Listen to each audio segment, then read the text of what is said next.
तो hello friends, आज का वीडियो जो होने वाला है स्पेशली उन बच्चों के लिए होने वाला है जिनके मन में सबसे बड़ा सवाल कि दोस्तों 11th में और 12th के लिए हम लोग मैथमेटिक्स सिलेक्ट करें या नहीं करें। तो दोस्तों ये सारी चीजों को जानना है तो दोस्तों इसको हम लोग को बहुत डीपली समझना पड़ेगा, क्योंकि मैथ्स अपने जीवन में क्या रोल प्ले करने वाला है आगे करियर को लेकर, तो उसको हम लोग को सबसे पहले समझना होगा। तो यहाँ पर जानेंगे इन सारी बातों को, समझेंगे इन सारी चीजों को। अगर समझना है तो बने रहे वीडियो के एंड तक। तो कैसे आप सभी लोग, I hope you are fine. तो मैं नौशाद स्वागत करता हूँ आपका हमारे यूट्यूब चैनल JR ट्यूटोरियल पर। सबसे पहले मैं आपको ये बता दूं कि अभी तक आपने मुझे मेरे इंस्टाग्राम आईडी पे फॉलो नहीं किया हो तो 97_मंसूरी पे जाके आप सिंपली मुझे फॉलो कर सकते हैं। कि बहुत सारे डाउट को कमेंट सेक्शन में पूछना और उसे वहां पर क्लियर करना आसान नहीं होता, तो आप लोग क्या करेंगे, आपके डाउट मेरे साथ शेयर करेंगे इंस्टाग्राम पे और मैं वहां पे आपके डाउट क्लियर कर दूंगा। इसके अलावा फर्दर आपको बहुत सारे इन्फॉर्मेशन आप लोग को हमारे JR ट्यूटोरियल्स के चैनल पे मिलते रहेंगे दोस्तों, क्योंकि इंस्टाग्राम पे हम लोग का एक छोटा सा बोल सकते हैं टीम में ब्रॉडकास्ट इस तरीके से बोला जा सकता है, जहां पे आप लोग को जो भी वीडियोस आएंगे फटाफट से वहां पे अवेलेबल हो जाते हैं। तो वहां पर भी आप लोग जुड़ के आपके सारी की सारी चीजों को आप लोग ऐसे ही एक्सेस कर सकते हैं, अवेलेबल करा सकते हैं अपने खुद के लिए। अब आज का क्वेश्चन दोस्तों, तो आज का क्वेश्चन है whether student should take mathematics after grade 10th और नॉट। हम लोग को लेना चाहिए कि नहीं, सबसे बड़ा सवाल। तो इसको हम लोग इस स्लाइड में समझते हैं दोस्तों। ये देखो, सबसे पहला मन में सवाल यही आता है कि दोस्त 10th स्टैंडर्ड का मैथ्स बहुत हार्ड गया हुआ है, 11th स्टैंडर्ड में मैथ्स तो मैं लूंगा ही नहीं, पक्का नहीं लूंगा, उसके बाद जो होगा देखा जाएगा ऐसा। तो दोस्तों ये सवाल ही थोड़ा सा आप लोग थोड़ा मॉडिफाई कर सकते हैं कि सबसे पहले मैं सोचूंगा मुझे करियर में करना क्या है। अगर मुझे कोई ऐसे फील्ड में जाना है जहां पर मैथ्स की जरूरत ही नहीं है तो मैं ऑब्वियसली 11th-12th में मैथ्स चूज ही नहीं करूंगा।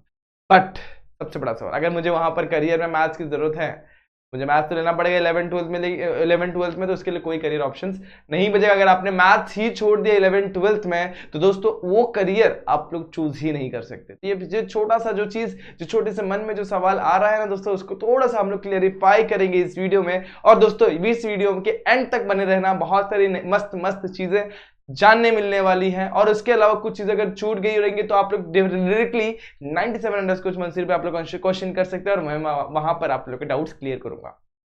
ठीक है, पहला सवाल जो आप लोग के मन में है, मैथ्स लू या नहीं लू, इंपॉर्टेंट डिसीजन यस और नो। अब इसके ऊपर डिपेंड करता है अपना आगे का स्लाइड। अब सपोज मैंने ले लिया तो बेनिफिट्स क्या क्या पहले इसको समझ लेते हैं। छोटा सा वीडियो बनाऊंगा, ज्यादा बड़ा वीडियो नहीं होगा, तो समझते हैं। सबसे पहले बेनिफिट ऑफ टेकिंग मैथ्स। अब बोथ साइंस और कॉमर्स के लिए बात चल रही है, 10th के बाद साइंस और कॉमर्स के लिए ही बात चल रही है। और आर्ट्स वाले उनके लिए तो मैं ज्यादा नहीं बोल सकता, क्योंकि वो लोग मोस्टली आर्ट्स इसलिए सिलेक्ट करते हैं क्योंकि उन लोग लिटरेचर में जाना चाहते हैं, वो स्किल है। तो मैं आर्ट्स और कॉमर्स की बात ही नहीं, सॉरी, साइंस और कॉमर्स की बात करूंगा। सबसे पहले यहाँ पर हम लोग को कीप्स ऑप्शन ओपन। अगर मैंने मैथ्स चूज कर लिया तो यहाँ पर क्या लिखा है, बेनिफिट ऑफ टेकिंग मैथ्स। अगर मैंने मैथ्स चूज कर लिया तो मेरे पास ऑप्शंस क्या क्या, बहुत बहुत सारे ऑप्शंस।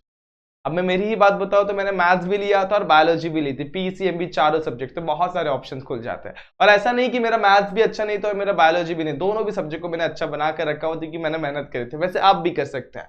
तो यहाँ पर हम लोग क्या करेंगे, हम लोग अगर मैथ्स चूज करते हैं तो बहुत सारे ऑप्शन ओपन हो जाते हैं, इंक्लूडिंग साइंस में भी कॉमर्स में भी। लेकिन अगर हम लोग मैथ्स छोड़ते हैं ना तो बहुत सारे ऑप्शन हमारे छूट जाते हैं। ये बहुत बड़ी बात जो मैं आप लोगों को बता रहा हूं। अब देखो दोस्तों, ये चीज को आप लोगों को समझना है कि अगर मैथ्स चूज कर रहा हूं, कि मेरा सजेशन तो यही कि मैथ्स चूज करना चाहिए, बाकी तो हम लोग के करियर पे डिपेंड करता है हम लोग को मैथ्स लेना है कि नहीं लेना है। तो इंजीनियरिंग में आप जा सकते हो, साइंस के वेरियस फील्ड्स में आप लोग जा सकते हो, कॉमर्स की भी बहुत सारी फील्ड्स है जिसमें आप लोग का BBA है, BBA के बाद BBI है, उसके बाद आप लोग का दोस्तों बैफ है, बैफ के अलावा और क्या क्या है दोस्तों, BCom है, BCom में बहुत सारे, मतलब इस तरीके से आप लोग को 8-10 फील्ड कॉमर्स के, साइंस के तो ऑलमोस्ट सारे फील्ड, कुछ फील्ड छोड़ दिए जाए जहां पे अपने को मैथ्स की जरूरत पड़ दिखी है। तो आप लोग को मैथ्स थोड़ा सोच समझ के छोड़ना है। ठीक है, आगे बढ़ते हैं।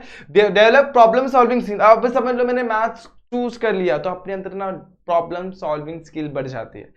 फॉर एग्जाम्पल मेरे अंदर एनालिटिकल थिंकिंग बढ़ जाएगी, मैं मतलब कैलकुलेटरी पार्ट बहुत अच्छे तरीके से कर सकता हूँ। मेरे अंदर लॉजिकल थिंकिंग बन जाएगी, लॉजिकली चीजों को सोच बहुत अच्छे तरीके से सकता हूँ। तो 11th-12th में मैथ्स अगर मैंने चूज किया तो मैं बहुत ही लॉजिकली या फिर बोल सकते कंसेप्चुअली मैं चीजों को समझ सकता हूँ, मैथ्स से रिलेटेड। समझ में आ रहा है? उसी के साथ साथ इसेंशियल फॉर कॉम्पिटिटिव एग्जाम, बहुत सारे कॉम्पिटिटिव एग्जाम्स होते हैं। फॉर एग्जाम्पल आप लोग देखें तो JEE का जो एग्जाम होता है वो एक तरीके से कॉम्पिटिटिव एग्जाम है जो आप लोग को इंजीनियरिंग में एडमिशन दिलाने में हेल्पफुल करेगा, IIT JEE में। उसके अलावा गवर्नमेंट एग्जाम बहुत सारे होते हैं, बहुत सारे गवर्नमेंट एग्जाम होते हैं जिसमें ना मैथ्स बहुत ही यूजफुल है। और कुछ एग्जाम ऐसे होते हैं जहाँ पे 11-12 का मैथ्स पूछा जाता है, तो इसमें भी आप लोग को मैथ्स आना चाहिए। अगर आपने यहाँ पर ही मैथ्स चूज नहीं किया होगा तो वहाँ पर कैसे मैथ्स सॉल्व कर पाएंगे। तो इसलिए आप लोग को गवर्नमेंट एग्जाम में, कॉम्पिटिटिव एग्जाम्स में आप लोग को क्या हो सकता है, मैथ्स यूजफुल हो सकता है। तो मैथ्स छोड़ना यहाँ पर भी नहीं है, क्योंकि ये 3 पॉइंट्स मैंने जो आप लोगों को बता दिए। आगे क्या, अब यहाँ पर करियर अपॉर्चुनिटी, बहुत सारे करियर्स में ना आप लोग को ये जो मैथ्स है बहुत हेल्पफुल होगा। जैसे कि आप लोग है ना करियर चाह रहे हैं अगर फाइनेंस में, तो वहां पे आप लोग को हेल्पफुल होगा। उसी के साथ साथ डेटा साइंस के अंदर आप लोग चाह रहे हैं कि मुझे यहाँ पर मुझे करियर मेरा करना है, मुझे मेरा लाइफ उसके अंदर लेकर चलना है, तो मुझे दोस्तों यहाँ पर मैथ्स नहीं छोड़ना है। अगर मैं चाह रहा हूँ बहुत सारे टेक्नोलॉजीज या टेक्निकल फंडोज में अगर मैं टेक्निकल बंदा बनना चाहता हूं, तो दोस्तों मैथ्स बहुत इंपॉर्टेंट है। क्योंकि दोस्तों आप लोग बता देता हूं कि आईटीज जो चल रही है अभी, जो एआई बहुत ही फॉर्म में चल रहा है, मशीन लर्निंग फॉर्म में चल रही है, तो यहां पर भी आप लोग को मैथमेटिक्स यानी कि लॉजिकल थिंकिंग लगती है, और उसके लिए मैथ स्ट्रांग होना बहुत जरूरी है। डेटा एनालिस्ट, डेटा साइंस, ये सब जगह पे आप लोग को मैथ्स बहुत अच्छा चाहिए होता है। अगर आप लोग एक्सेल कॉमर्स में चले जाते हैं तो कॉमर्स की फील्ड में देखा जाए तो दोस्तों एक्सेल वाला पार्ट बहुत यूज होता है, वहां पर भी आप लोग का मैथ्स लगता है। फाइनेंस जो आता है दोस्तों कॉमर्स के फील्ड में आता है, तो वहां पर भी मैथ्स लगता है। मतलब इन सारे पॉइंट्स को अगर मैं कंसिडर करूं तो मुझे मैथ्स नहीं छोड़ना चाहिए, ठीक है। अब कुछ पॉइंट्स ऐसे भी होने चाहिए कि मैं मैथ्स ना लूं, उधर पे फायदेमंद रहूं। तो यहाँ पे देखो कुछ चीजें मैं आप लोग को बताता हूं मैथ्स का लेने का ड्रॉबैक क्या होता है। फायदे तो मैंने बता दिया, अब ड्रॉबैक यानी शॉर्टकमिंग क्या है। सबसे पहले देखो 10th के बाद अचानक से अपना लेवल मैथ्स का थोड़ा सा बढ़ जाता है।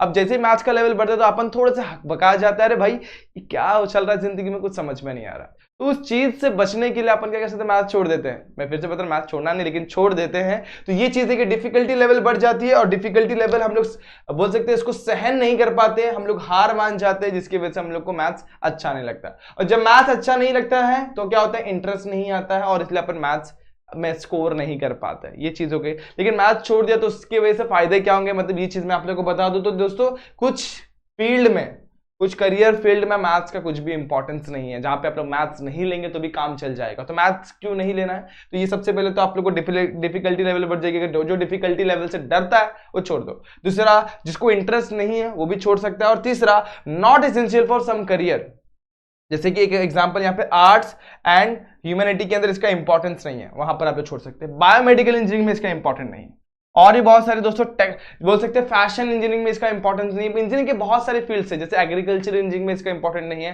तो मैथ्स वहां पर आप लोग के लिए काम का नहीं है, तो वहां उन फील्ड्स के लिए भी अगर आप लोग को एडमिशन चाहिए तो आप लोग यहाँ पर मैथ्स छोड़ सकते हैं, एक तरीके से देखा जाए तो। मेरा लेकिन सजेशन यही है कि मैथ्स को मत छोड़ो। अगर छोड़ दे तो भी कोई बात है, तो कुछ फील्ड्स है ना आप लोग के लिए बचे हुए, तो उसके लिए आप लोग को प्रिपेयर करना है, अकॉर्डिंगली आप लोग उसको उसके लिए प्लान करता है। फाइनल चीज, अगर आपने मैथ छोड़ दिया, 11th में मैथ छोड़ दिया तो लेंगे क्या, तो मैथ छोड़ दिया तो आप लोग को मिलेगा 11th के साइंस में आपको मिलेगा ज्योग्राफी। ज्योग्राफी आपने सुना होगा, और उसके अलावा बहुत सारी चीजें होती है, जैसे कि आप लोग है ना लॉ में जाना चाहते हो तो लॉ के लिए भी बहुत सारे ऑप्शंस होते हैं, अलग अलग कॉलेज में अलग अलग ऑप्शंस होते हैं, ठीक है। समझ में आ रहा मैं क्या बताना चाह रहा हूँ। साइकोलॉजी होती है, इसके अलावा आप लोग को साइकोलॉजी भी मिल सकती है, यहाँ पर ज्योग्राफी के अलावा साइकोलॉजी होती है, और बहुत सारे ऑप्शंस होते हैं, अलग अलग कॉलेजेस में अलग अलग ऑप्शंस होते हैं। तो इस तरीके से आप लोग अपने सब्जेक्ट्स को, मैथ्स के अलावा सब्जेक्ट्स को चूज कर सकते हैं। ये समझ में आ गया। तो यहाँ पर मैंने एक ही ऑप्शन रखा है ज्योग्राफी, इसके अलावा क्योंकि ज्योग्राफी सबसे ज्यादा नोन है। क्या बच जाता है, सोशियोलॉजी है, और डिफरेंट सब्जेक्ट जो मुझे पता भी नहीं होंगे, आपको भी नहीं पता होगा, लेकिन हम लोग जब कॉलेजेस में जाता है हमें पता चलता भाई ये सारे सब्जेक्ट भी होते हैं क्या। तो उस तरीके से आप लोग सब्जेक्ट चूज कर सकते हैं साइंस के फील्ड में।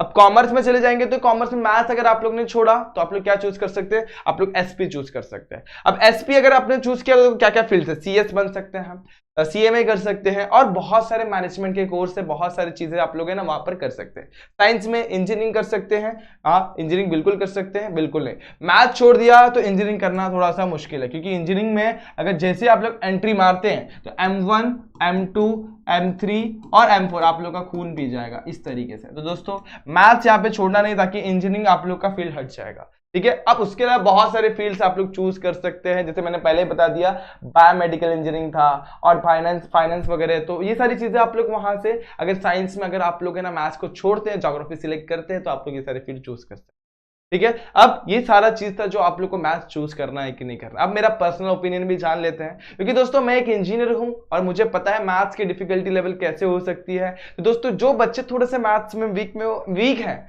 वो मेहनत करेंगे तो दोस्तों ऑब्वियसली वो लोग अच्छा से।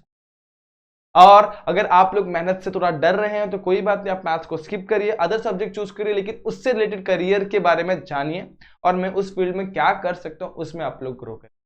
ठीक है। अब यही था आज की वीडियो का थोड़ा सा ब्रीफ, जो मैंने आप लोग को पूरी तरीके से एक्सप्लेन करा हुआ है। इन जो भी छोटी छोटी चीजें जो मैंने आप लोग को बताई, उसको आप लोग थोड़ा सा दिमाग में डालिए, थोड़ा सोचिए, उसको एनालाइज करिए, और जहां पर भी आप लोग को दिक्कत लगे वहां पे आप लोग क्वेश्चन करिए। कमेंट सेक्शन आपके लिए खुला हुआ, इंस्टाग्राम आईडी मेरी खुली हुई दोस्तों, वहां पर डायरेक्टली आप लोग मुझे मैसेज कर सकते हैं, और कोई दिक्कत रहेगा तो आप लोग मुझे वहां पर बता सकते हैं। इसके अलावा कोई और डिफरेंट टॉपिक पर अगर आप लोग को वीडियो चाहिए तो वो भी आप लोग कमेंट सेक्शन में कमेंट करके बता सकते हैं। तो दोस्तों आज के लिए बस इतना ही, मिलेंगे ऐसे किसी वीडियो के लिए, मिलेंगे ऐसे किसी वीडियो में, तब तक के लिए stay tune and good bye.